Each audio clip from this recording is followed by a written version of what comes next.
All right, welcome everybody. Thanks for joining us on the webinar tonight.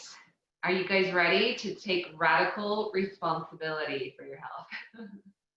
So we're super excited about content tonight. This content has absolutely changed our lives. We've been with Optavia for 11 and a half years, and the program itself changed our lives.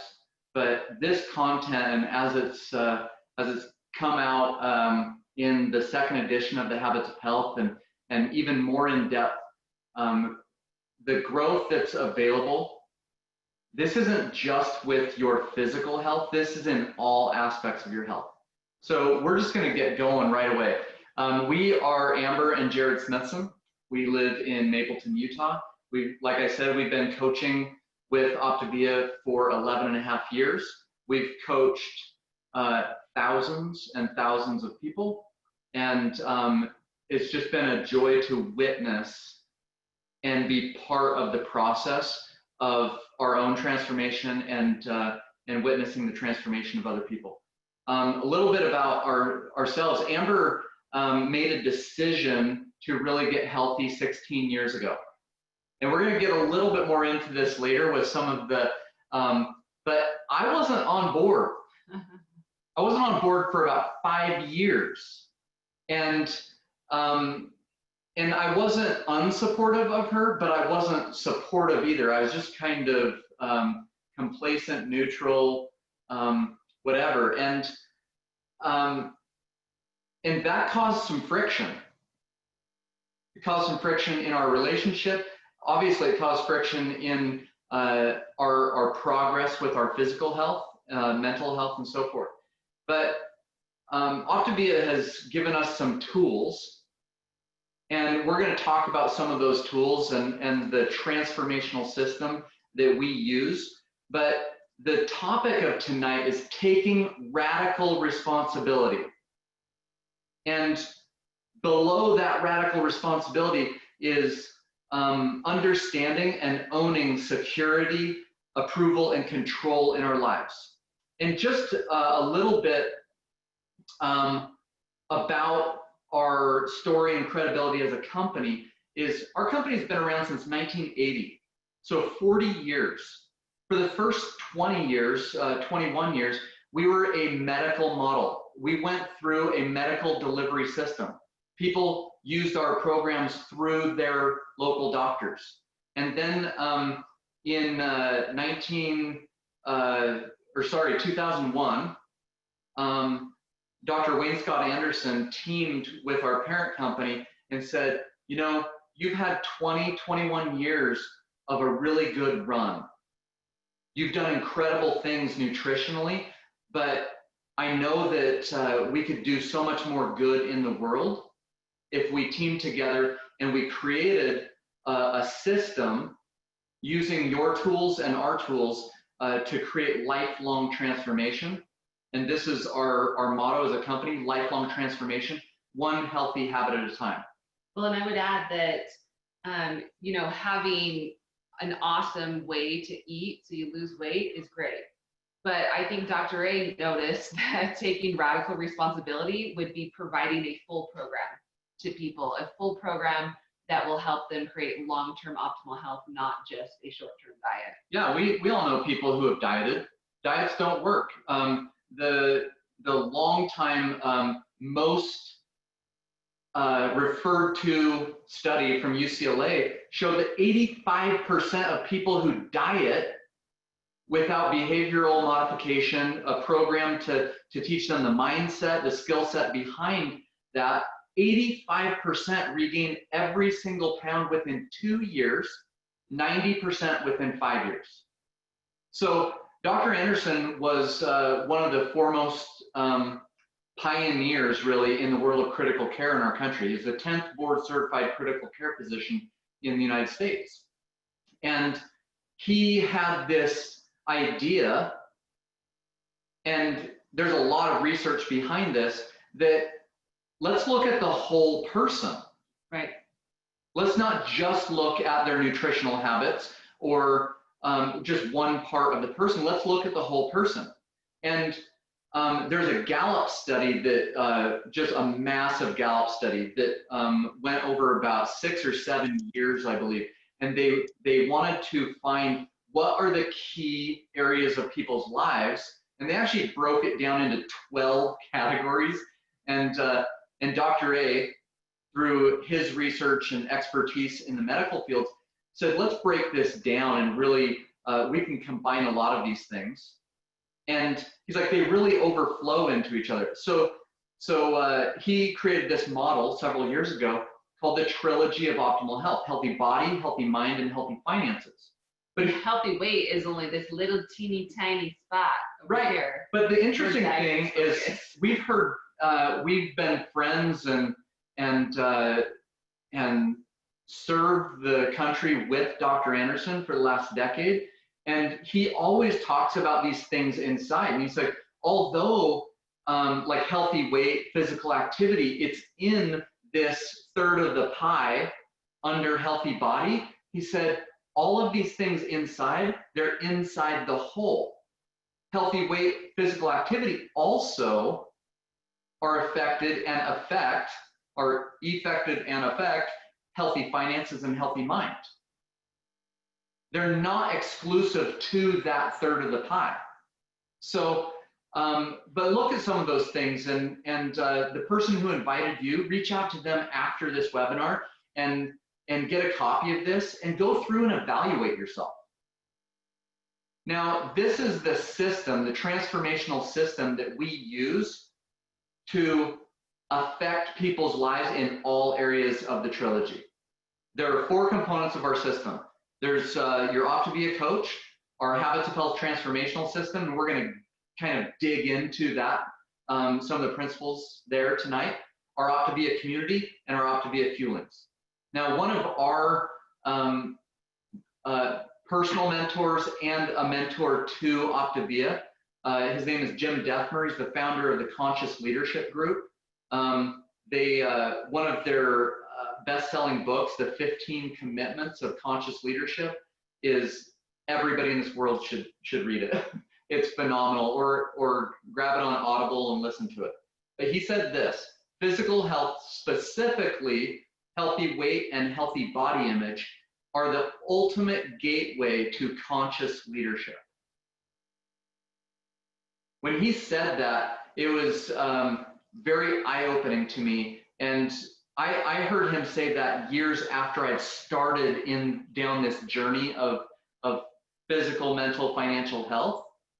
But I thought back to my journey and how true that was. When I really started focusing on my physical health, all of these other pieces started to work together. Absolutely.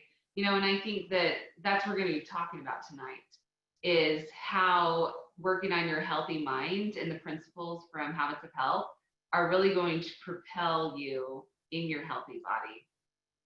It's just so important. You can't just you don't live in a vacuum. You can't just focus on one thing. I am going to eat right and exercise. No, you have to look at an entire person. So we're going to get started off with a story from one of our dear friends, Matthew Oxford. And I first put this picture on here. A lot of people have seen this man and his transformation over the last 18 months. Phenomenal, right? But I want to show you a second picture that he just posted this last week. And it's one of my favorite pictures in 11 and a half years. A close-up of his eyes.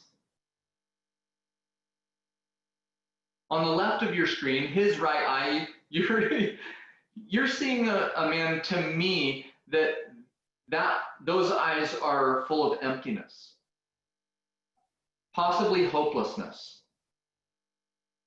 And I'm privileged to know this man, and his new eyes, that's a bad, bad man right there.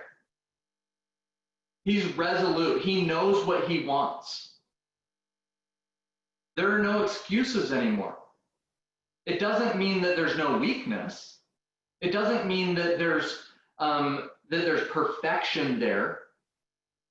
but I see him day in and day out, week in and week out, and the effort that he is putting in to this journey of transformation in his life. So we want to turn it over to Matthew for the next few minutes to and share with us, Matthew, what has it been like to first of all make the decision that you were going to go down this journey, and possibly some of the decisions along the way, because we don't make all the decisions at once, right? So share with us some of your story. Absolutely. It's been an amazing 18 months of transformation and learning of self-care and self-love for the first time ever.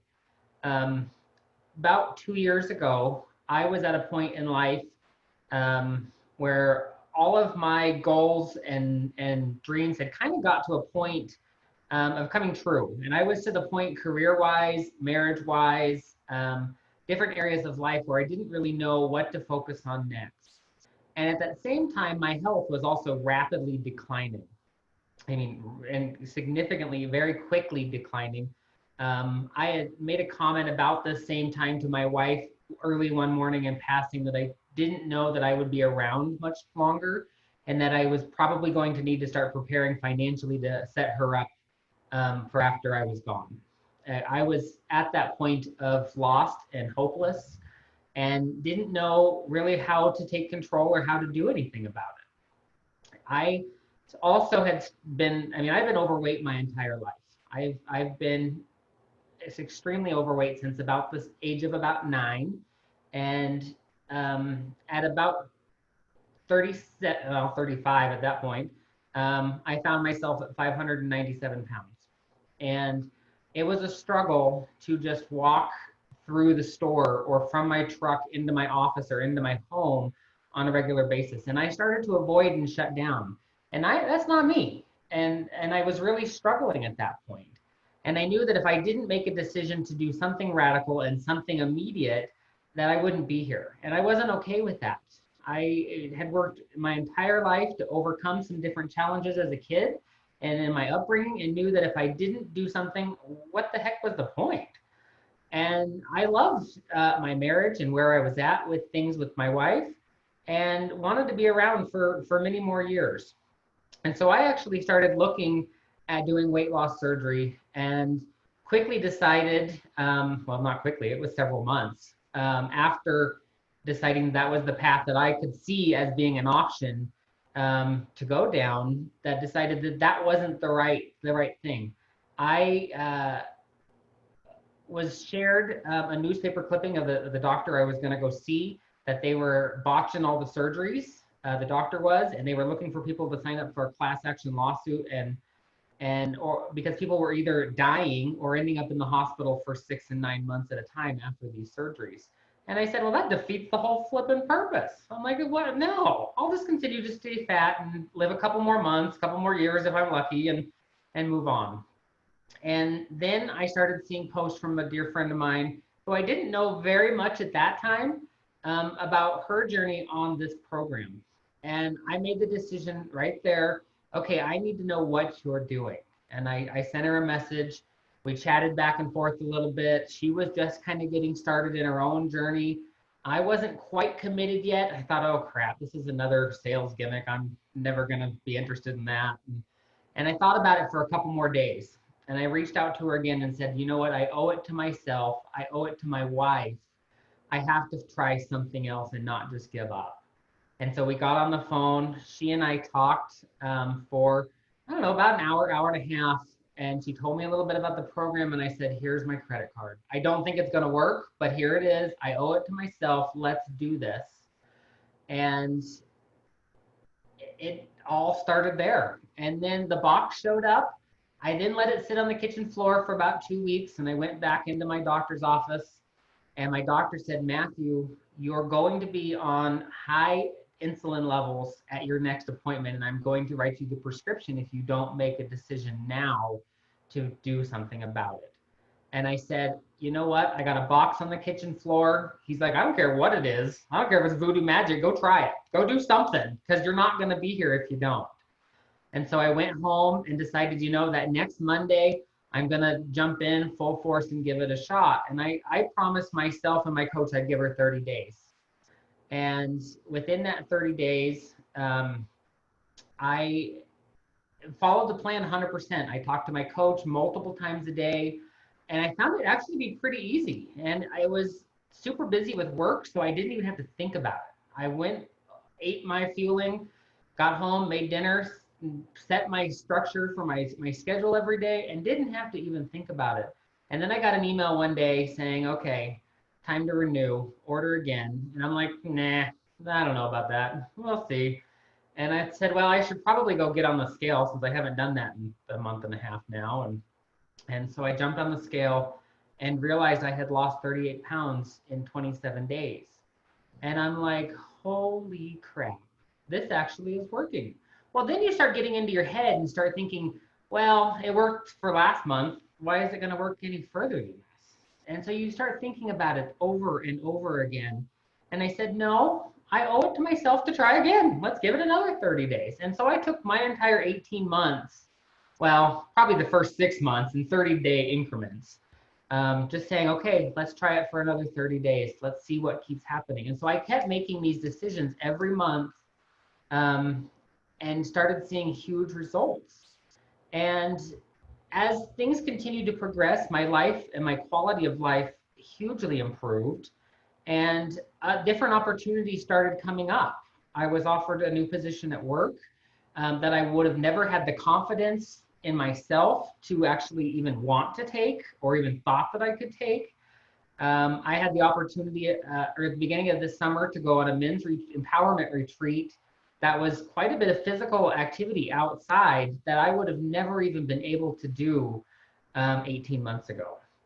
And so, and I wavered at that one too. I let my brain get in my head a little bit when the opportunity of that came up. And at first I blamed it on the cost of what it was. I'm like, well, I would never spend that kind of money on me, which is ridiculous because it wasn't even that much. But then I started thinking to myself and letting my brain tell me I couldn't do it. And that's when I knew, you know what?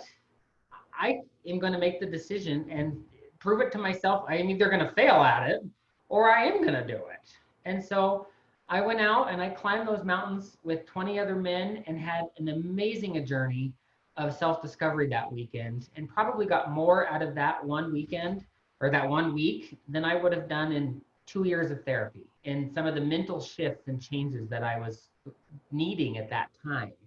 Because when you're 500 plus pounds and just surviving day to day, there is so much mental baggage going on in your life, in your brain, that holds you back. You have to work on that side of it, or you're not going to be successful in any area of life. And so as soon as I started to work through some of those concepts about myself and start believing in myself, the sky's the limit, guys. I'm out biking and hiking every day, at least once or twice a week, if not every weekend.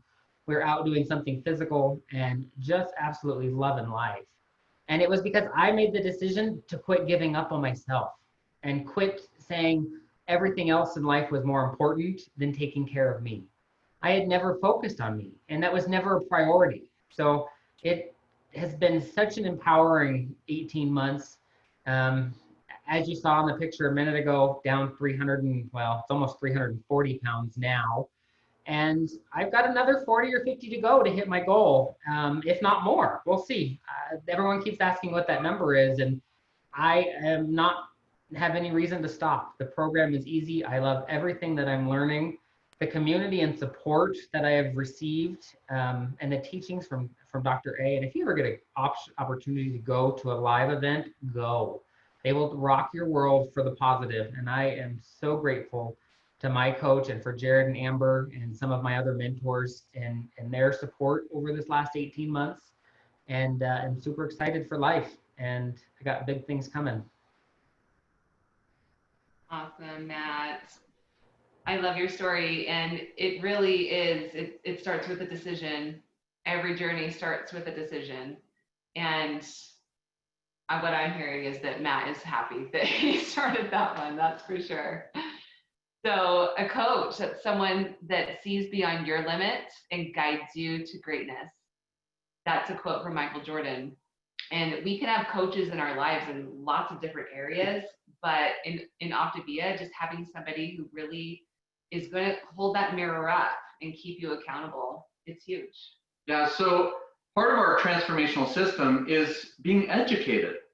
It's not just about nutrition. It's not just about exercise. It's about getting this right up here. Self-development. Self-development. And these are the 6 areas that we focus on. And it's not just we're not just giving you information about weight management. We're not just giving you information about eating healthy and hydrating your body. We're helping you develop the skills. We're helping you develop the habits that will sustain you long term. The mindset, the tools that you need. So I love this quote from Coach Michael Burt. He's a life coach. He says, the skills that got you out of Egypt ain't gonna get you to the promised land, right? Dr. A, one of the first principles that we teach to people is stop, challenge, choose. So when we're in a moment where we're like, whoa, I'm triggered here, I really want to be the creator of my life, you stop. What are you going to challenge? You may have to challenge the way that you're currently thinking in that moment, but I am here tonight to invite you to start regularly challenging your beliefs. Let that sink in for a minute. There's a story that's been told a million times about this daughter that she's newlywed married, right? And she goes to cook a roast and she chops off the end of the roast. And her husband's like, what are you doing? And he's like, oh, she's like, it makes it taste better. And he's like, I don't think so. My mom never did that. And she's like, no, it does. Like, my mom taught me, and my grandma and my great grandma. So they go to a family function and they ask her mom, and she's like, oh yeah, it makes it taste better. It like, you like sear it right from the beginning, and it locks in all the flavor, and like she's got a bigger story. And then they go to grandma, and she's got an even bigger story, right? And they go to great grandma, and great grandma goes, oh, well, we had this tiny little oven, and so I had to cut off the ends of the roast to fit it in the oven. Right? I call it the false traditions of our fathers and mothers. We do things generation over generation over generation simply because we thought that that's the way that it should be done. Mm-hmm. We never look. We took it as truth. We took it as truth. It's not a moral issue. It's just little things, habits that we adopt and are conditioned with in our lives that aren't helping us achieve what we want. So we're going to challenge some of your beliefs tonight. So what are our basic human needs, right? There's actually very few. When most people talk about needs, they're actually talking about wants. So there are 3 core human needs. First one is security. This is survival, safety. Food, shelter, clothing, but it's also a little bit more than that. And it goes to the second one, approval, right? We desire to belong, to be valued. So I'm going to, like, we all have our tribes. We think back to caveman days and stuff. Well, I'm going to go and get your approval so you don't kill me. Well, because if you get kicked out of the tribe, you're out of the huts, or you're out of the, protection of the tribe. You're going to straight up get eaten by a saber-toothed tiger. So it's very important for you to learn this at a very young age, that you need to like seek that approval and gain it so that people continue to protect you. So security is first, basic human need. We all want to feel this security, like we're going to be able to survive. When we don't feel a deep level of security, the first thing we're going to do is go seek that approval. Mm-hmm. Next, if we don't get that approval, if I can't get your approval, then I'm going to control you.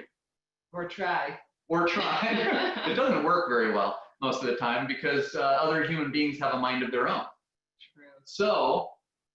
You want me to sing it? Yeah, I want Amber to sing it. That's why I paused. Yeah, no, I love this. This picture is showing Veruca Salt in Charlie and the Chocolate Factory, one of my favorite movies growing up. And, you know, I don't care how, I want it now, right? That's my theme for the night. But it really, sometimes we start like channeling our inner bratty, the 3-year-old, right? And because really we're programmed to make sure that we stay alive, which is a good thing. Like, thank you, brain, for programming us to stay alive long term. So we ask a lot of people, and this is a common conversation throughout life, like, what do you really want? So many people say, I just want to be happy. Well, the research indicates that happiness is simply the perception of having acceptable levels of security, approval, and control in our lives. Well, when I get that big house, when I lose weight, when I find a partner that I can have a truly loving relationship with. Only my mother-in-law would not act like she does. Right? Why? Then I'll be happy. It's an out there-ness. But it's all tied back to, why do you want that loving relationship? Well, then I'll feel secure. I'll have approval. I'll have a tribe that likes me and I belong to, so I won't get eaten by the saber-toothed tiger. Exactly. No one wants that. Okay? So one of the first steps of taking truly radical responsibility in your life is simply being aware. Looking around, looking internally. So this model, external locus of control versus internal locus of control. External locus of control is passive. Things are happening to you. See, the arrow is all pointing into this person in the fetal position. They're saying things like, why bother? There's a destiny, there's fate. COVID is ruining my life. Yep. Why does everything happen to me? Versus internal locus of control is, I make things happen. Look what I can do. I create my own future. I create my day. At the very least, I create how I react to my environment. So we're going to give you a few examples of this. So this is actually one of my favorite ones because I was raised with a belief that you should always be on time. If you're not on time, you're in trouble. And when I'm talking about being on time, I'm talking at least 5 minutes early. Okay? So I was late for work because traffic was so bad. Okay, don't raise your hand if you've ever said this. Just blink. Right? I think we've all said this. Okay? So the internal locus of control, taking radical responsibility, would be saying, I was late for work because I didn't prepare for traffic. Oh, I was late for work because there was a huge long line at the gas pump. Well, I didn't leave early enough to fuel up my car to get there on time. Or you didn't send your 16-year-old to fill your gas tank up the night before. That's what I do. That's what 16-year-olds are for. They're like, yeah, I want to drive your car, Mom. So this, I put this one in there specifically for me. We lost the game because that referee wasn't fair. When I saw this PowerPoint, I was like pinching him. I was like, oh my gosh, how many times have you said that? That's totally the world is happening to me. Yeah. Dude, referees, they're not perfect either. They don't see things, but guess what? They do a pretty dang good job. The fact is, we lost the game because we as a team didn't play as well as the other team. Give some credit to the other team. They outplayed us. They were great. Yeah. Last one. I haven't followed my nutrition plan because the food industry makes addictive foods. That dang food industry, what are they doing to me? The fact is, I haven't followed my nutrition plan because I made choices that didn't support the health goals that I have. Okay, so we're getting your juices flowing, but let's bring on another friend of ours. This is actually Matt's better half. No, they're both great. But Jen Oxford, I would love for you to come off and maybe share a little bit about how this principle of taking radical responsibility has propelled you forward and changed your life. Jen, are you there? I'm here. Wow. Okay.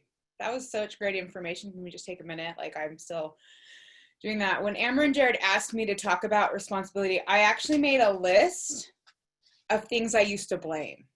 So I started with this list. So let me tell you, I'm going to tell you my story. My story's long, right? I'm 41. I've been overweight. I don't know what overweight over 30 years. So I'm going to start with it. Okay. This is my, it's not my fault list, right? These are my lies. And they started early. Okay. Genetics. I am big bone, people. Everyone in my family is big bone. My wedding ring has been sized down 3 sizes since we started this journey and is still loose. My bones are not big. It's a lie. My parents, right? They were in charge for a long time. My parents. Wasn't their fault. Especially when I got in charge of my own eating. That was not their fault, but it wasn't their fault. Mean people, right? I was overweight in elementary school and in high school. People were really mean. How am I supposed to love myself if everyone else hates me? Right? So that was one of the lies. Doctors, right? It's their job to cure me. I was on fen or whatever it was at like the age of 11. I had weight loss surgery in my 30s. That was supposed to fix me, right? I was going to give the responsibility over to the medical system. A lack of knowledge. I just didn't know how, right? So that was a good one. When I did work out, I blamed it on my muscle, right? My muscle, I was gaining weight because my muscle, right? I'm sure none of you have ever done these things. When as I got older, I would start having more health problems. And I actually, at one point, had a pulmonary embolism and was told and did all the research that said, most people don't gain more than 80% of their lung function back after a pulmonary embolism. So it was just never going to happen for me. And when I look back and I think about the idea of radical responsibility, a term came up for me, and the term was radical acceptance. There's a term in therapy called radical acceptance, and we use it to gain emotional control. But here's the problem with radical acceptance, right? Because there is a problem with it. Radical acceptance is only for those things you don't control. And your health is something you control. But I had told myself for years that I did not control my health. I told myself for years that I was just born this way, that this was my trial in life and I was going to live a good life. And I had lived a really, really good life. So when Matt started his journey, I saw no reason, right? I had radically accepted my health. Matt had not, that was his choice, but I had radically accepted my health. And I watched him for a couple months and he had some pretty amazing changes. There was some voodoo magic. No, there was no voodoo magic, but we called it that. And then I eventually, we went on vacation and he could outwalk me, and we had been together 5 years, and that was just never the case. Matt could not outwalk me because while I was 415 pounds, I was not 596 pounds, right? And unfortunately, sometimes we do that. We use that comparison, right? Instead of taking radical responsibility. But I decided to jump on plan. And my why initially was to help Matt. Again, this was not radical responsibility. This was just, oh my gosh, I don't want Matt to die, right? None of us want Matt to die. He's wonderful. But that was never a good enough reason. I had to change my thinking. I had to realize that every health decision I had ever made was mine, right? When the doctors said, you could do this to lose weight. It was my decision to do it or not, right? When I didn't have enough information, it was my decision not to get the information. When I had a pulmonary embolism, I didn't look up how to recover from a pulmonary embolism. I just said, oh, 80%, that's just what happens. But guess what? People recover 100% from pulmonary embolisms. There's a lot of work to it.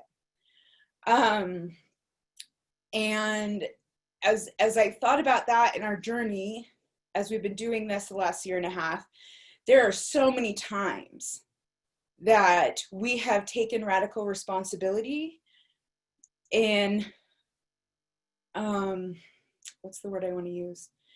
In a way that has moved us forward and changed our lives. But there have been times when we have absolutely blamed other things, and we still do. This is not, you know, Matt and Jen never have mental areas. Like, they don't have any issues. I know that some people actually believe that. It's not true, people. We're human. When I eat off plan, it's 100% my responsibility. I made that choice, and I have made that choice. When I get back in fat burn, I get to own that. I did it. And I can be proud of myself for doing it because it's 100% my responsibility. When Jared pulled up that list of the 3 human needs, and I thought it, and it really hit me for a minute, because I thought, you know what?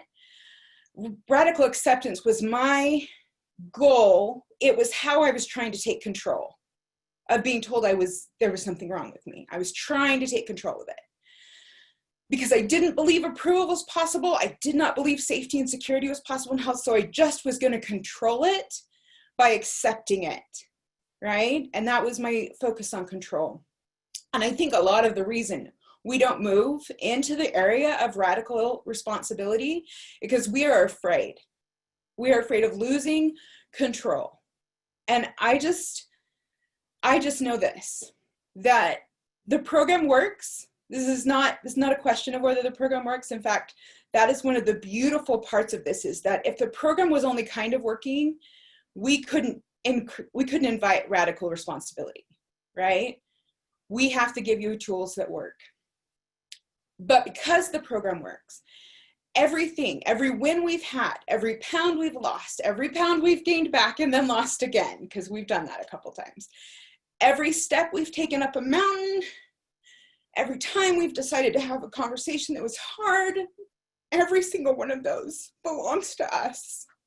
And that approval, that self-approval, that knowing that I have that control is so much better than just radical acceptance that I'm just going to be fat and happy. Because it's not happy and it's not healthy, and there is a better way. And I'm just so grateful for this program. And I am so grateful that we continue to take responsibility. And we are finding approval and security inside of our own hearts. We appreciate it from everyone else, but it's in our own heart now, and we love that. Thanks for letting me share. Good. So I got to tell everybody, before quarantine, Matt and Jen and Amber and I, we went to dinner, and our wait, well, it wasn't even our waiter. They sent another waiter. They like sent an assistant manager over to our table, and they're like, "I'm sorry, folks, we have a 2-hour limit." And we looked at our phones to check the time. We had been there for 4.5 hours. so we were busted. Yeah, we were totally busted. But you can tell why what makes them so great. Like they're deep thinkers. We're going to give you some examples now of what this looks like. I know that this is. We're going to give some examples that come directly from, and some from the 15 Commitments of Conscious Leadership. We're also going to give some of our own examples from dealing with clients and so forth. So this is a common one for a lot of people. My teenager is doing poorly at school, and I don't think he or she is going to pass. Now, the first thing is, this is just like we're putting ourselves in a victim status, right? Like I have no control over this. The first thing is, what do you want? We need to, I was conditioned my whole life that, you know what, you shouldn't want more. You should just focus on your needs. My parents would say, life's unfair and then you die. Right? So now I've decided to change my beliefs that I'm a person of faith, that the universe, God, wants me to want things, to want more. The parable of the talents is exactly that for me. What have you been given, and what are you going to create in this world that is good with those talents? So I want my child to succeed in school. Where does that come from? Yeah, I mean, security, right? That you want them to be able to have an education so they can make money and provide for themselves or for you in old age. I don't know. Right? Approval, that might be stemming from. What will people think of me if my child is a failure? Or what will they think of them? Will they Yeah. reject them and throw them out of the tribe and they'll get eaten by saber-toothed tigers, right? And then if you don't get those two things, it's the control piece. Like, well, I'm just gonna make them do their homework and look over their shoulder 24/7. Yeah. So there's a lot of those in there. I would So say. this didn't happen to me, but it would be a good one. My wife invited her mother on our trip to Hawaii next month, and I am not happy. I invited her to Disneyland. Yeah, but that was that's true. great. She helped That's with true. the kids. But Jim Dethmer actually says, and I was pissed. Okay? I want to go on vacation with my wife alone. Okay? That's okay. I'm still not eating well or exercising. I'm overweight as a result. I want to be healthy and fit. State what you want. Own what you want. The secret to radical responsibility is understanding that we are the source of our own security, approval, and control. Well, and with this one, it's like security. You want to live longer. Matt mentioned that. He's like, I want to be around. Approval, maybe it's like Jen was talking about. Kids were mean. Kids were mean in school. So you want to seek that approval of the people around you, or just control. Like, oh, there's nothing else I can control. Might as well control what I eat. I hear that one actually. Yeah, totally. We're going to give two more examples. My partner thinks that investing in my healthy body or mind is a waste of money. We hear this a lot, like, oh, I want my partner to be on the same page as me. Guess what? Amber and I are two different human beings. We still disagree on things. We have our own thoughts. We have our own beliefs. We have our own everything. And I want to stop here for a second. And just, one of the most popular, highest selling relationship books over the last couple of decades is The 5 Love Languages. Okay? Amber and I invested in this book years ago, and we're like, it's a great book, right? But when we first read it, it didn't work. Because guess what? We weren't working. I read it and we talked about it and we're like, oh, what's your predominant love language? What's your predominant love language? And we're like, oh, this. And then guess what I realized really quickly? One of my love languages is words of affirmation. She was giving me words of affirmation and stuff, and I'm like, that's not good enough. It wasn't the words that I wanted. And she was like, literally, she's like, well, you just want to write some words of affirmation down for me so I can give those back to you. I might have said that. It was true until I could find my own self-approval. No approval, no love language was going to fill that for me. Yeah. I said it like this to a client earlier. It's like, if you have a cup and you want it filled with liquid, but you are shooting carbon dioxide into it and you're going, it's not filling with liquid. What's wrong? What is happening right here? If you don't have liquid, it's not going to fill up with liquid if you're shooting air into it. So sometimes we're trying to fill these things with the wrong substance. You're never going to fill it up. with something that is not the right thing. So constantly it's that out there-ness, trying to fill our cup with that security, approval, and control from the out there-ness from the others is never going to fill up. You can never get enough of what you never needed in the first place. So last example. I'm afraid of our family reunion because Aunt Sally is an avid food pusher. Oh, snap. Right? What's the want here? The want, I want to support my family. Yeah. The security, your family around you, protecting you, right? The approval. If you don't take Aunt Sally's apple pie, she's probably going to murder you. Probably depends on the Aunt Sally. Yeah, sure. she won't be able to catch. So we want to give a couple of warnings here. First of all, hi, my name is Normal. This is something that we hear all the time in the world. I just want to be normal. I just want to eat normal. Well, what's normal?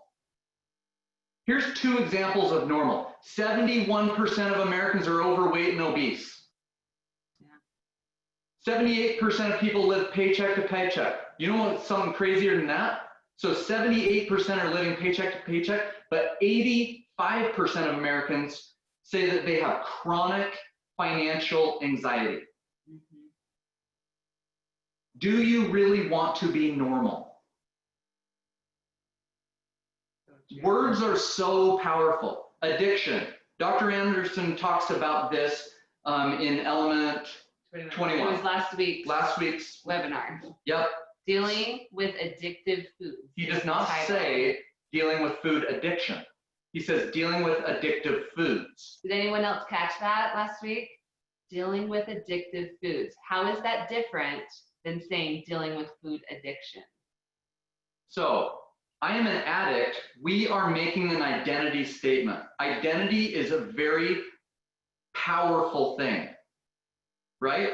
Rather than saying, I have the habit of overeating in the evening.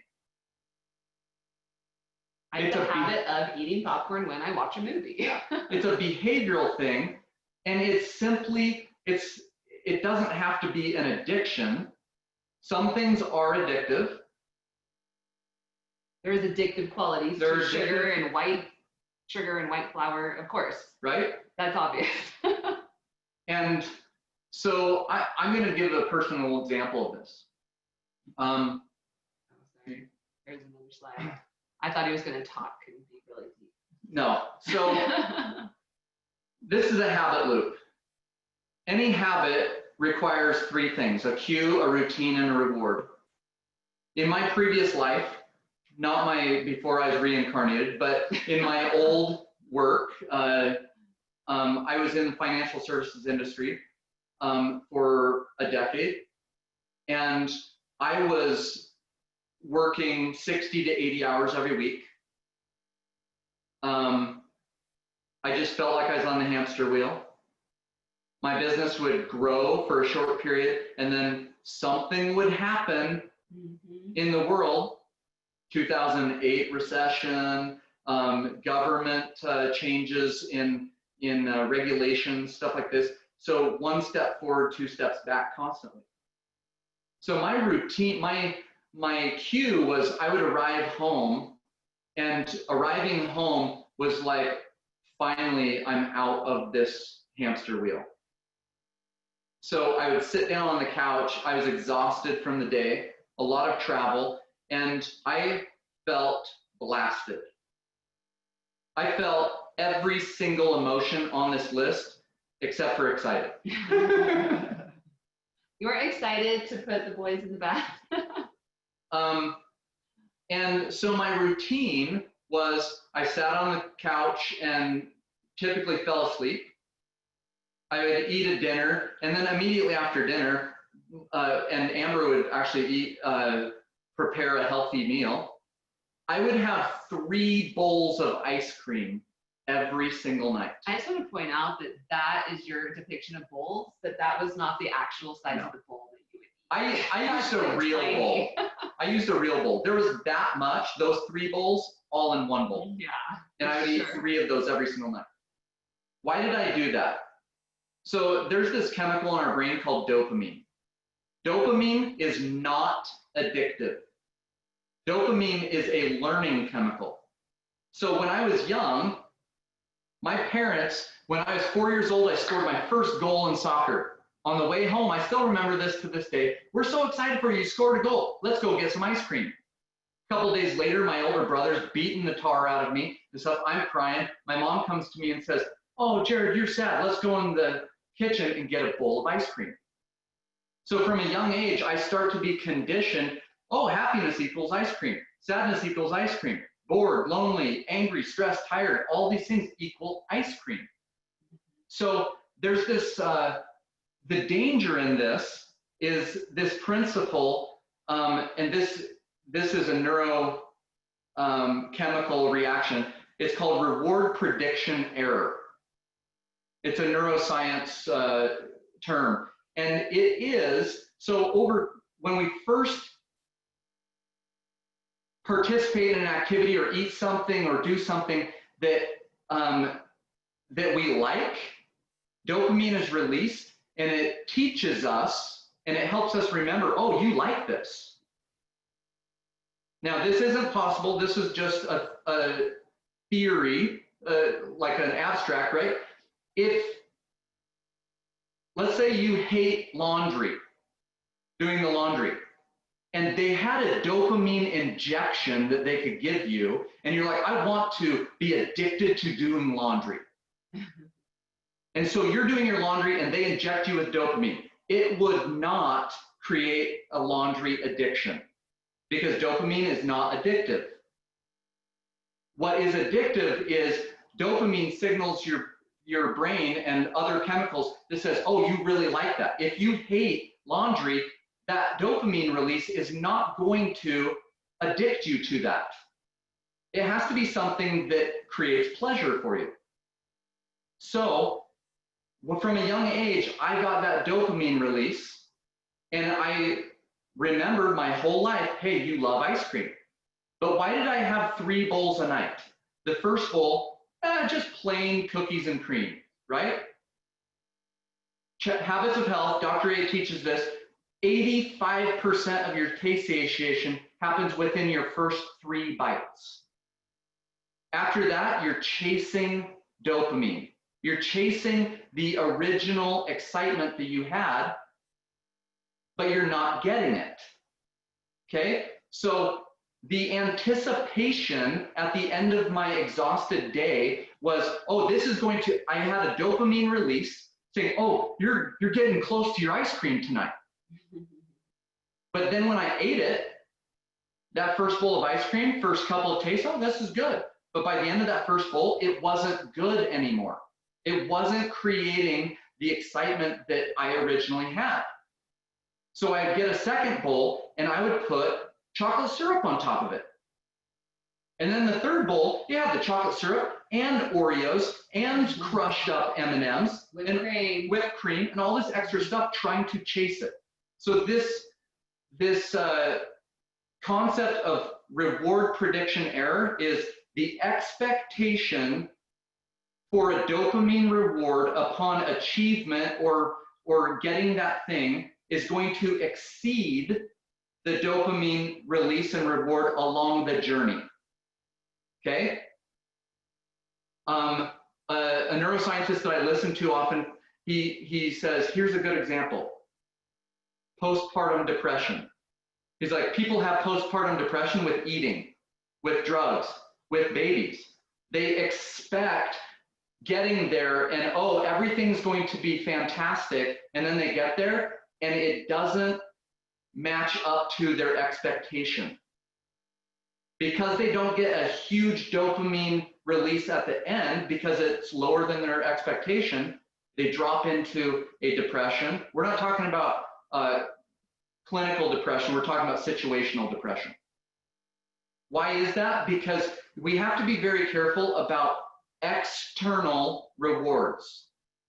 Start internally rewarding ourselves. How can I find the joy in the journey. What helped me was structure. What saved my life in so many ways was starting our simple structured nutrition plan. Eating 6 times a day, fueling my body during the day. Habits are easy. Creating habits, not as easy because it requires the energy of consciousness. A habit is down there on the left. Unconscious competence. Along the way, we're unconsciously incompetent. We get feedback, we gain awareness, we move to conscious incompetence. Now we know that what we don't know. And then through coaching, we can become consciously competent. In order to live a long, healthy life, we need to reduce some of that energy we're spending and move it to habit. So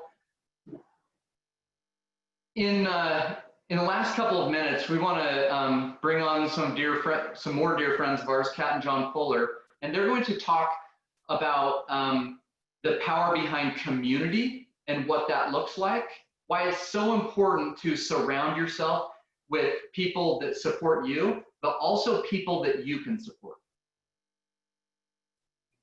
Awesome, thank you. So I get to start because I started this whole thing before he joined me. It will be 8 years in September that I decided to make some changes with my health. And it was really interesting because I just really focused on the physical part for the first little while. But the minute I opened my heart to community, it started blowing up, and I started being inspired by everyone I met. And I think it's super important. We've talked a lot about the what and the how today, but you need to also know your who. Your why is important. Your who will keep you going during the moments of the greatest stress. You guys, this is the family you choose. I want to talk about communities just briefly. Communities are made up of people, okay? It's not rhetoric. It's not just a pretend out there world of we're calling this a community. This community is people. You can define a community by the attributes that they share and by the strength of the connections within the people of the community. And that's what we offer in Optavia, is the strength of the connections. We build each other. I know it sounds a little cliche sometimes to say this, but a rising tide lifts all ships. And as we get with people who want the same things as us, who have the same attributes, are working toward values, and maybe even have challenged a lot of beliefs together and have that in common of things that maybe we thought, the things that Jared and Amber and Jen and Matt talked about, the things that they believed in the past that they let go. As we all do that together, we grow stronger and we are unstoppable. And I'll tell you what's kept me. I lost 35 pounds 7.5 years ago, and he lost 40. And I will say the one thing that has kept me in this game is community and plugging into the people, because it's the people that we're with that really make a difference. I want to just say one more thing about community and let John take over this one. Dr. A on the back of Habits of Health says this: join the thousands of people worldwide who've gone from discouragement to confidence, from depletion to unimaginable vitality, and discover how you can live better, happier, and healthier into your 80s, 90s, and beyond. Wow. I don't know about you guys, but I have been lifted up today.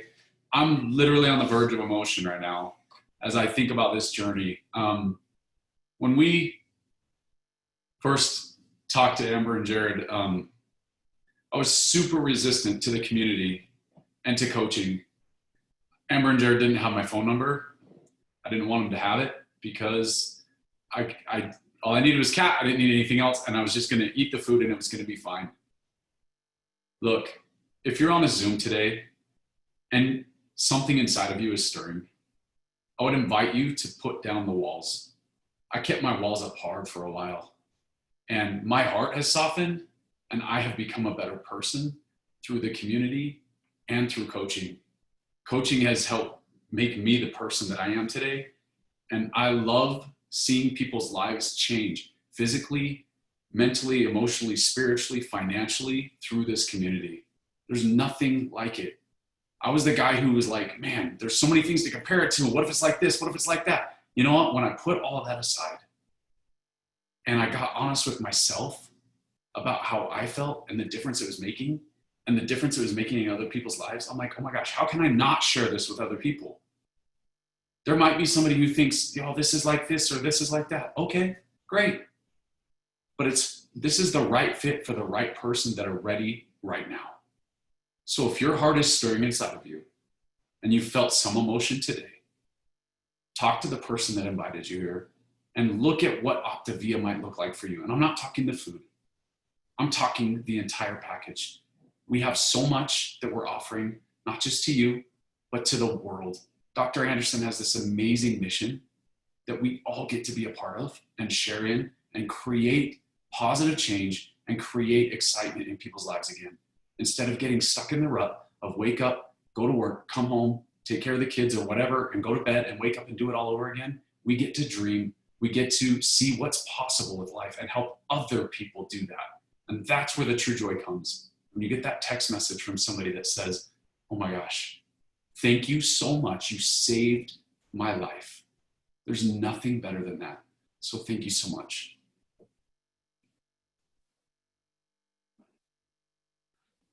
So I just wanted to share this quote in closing. Viktor Frankl's never met the man, right? But I've considered him and his work a mentor of mine. But he's a survivor of 3 concentration camps. And one of my favorite books in the world, Man's Search for Meaning. And he said this: we who lived in concentration camps can remember the men who walked through the huts comforting others, giving away their last piece of bread. They may have been few in number, but they offer sufficient proof that everything can be taken from a man but one thing: the last of human freedoms to choose one's attitude, any given set of circumstances, to choose one's own way. We are truly the source of our own security, approval, and control. When we take that radical responsibility and stop putting it out on the world to create that security for us, provide us the approval that, hey, you're valuable and all these things, your life will change and you will start to impact the world in such an incredible way that you will, and all those things will come to you. I always tell people this, that there's a 2-part cycle. There's charity and there's abundance. Abundance is when it's overflowing and you cannot keep it to yourself. The byproduct of abundance is charity, that you have enough to give away. There's no scarcity. The coolest thing in the world is the byproduct of charity is abundance. It's a circle. It's a complete round. They feed each other. So we just want to thank you to reemphasize what John said. Reach out to the person who invited you here. Hop on, talk to them about what you want to create in your life, what you want your life to feel like, not just look like. And then there's 2 things coming up. Next Wednesday night, we have our Healthy Community Zoom, our Habits of Health Community Zoom at 5:30 Pacific time. That's Wednesday, every single Wednesday. And then our next webinar will actually be John and Kat Fuller 2 weeks from tonight on August 27th at the same time. Thanks for joining us, you guys. Have a fabulous week, and we will see you soon.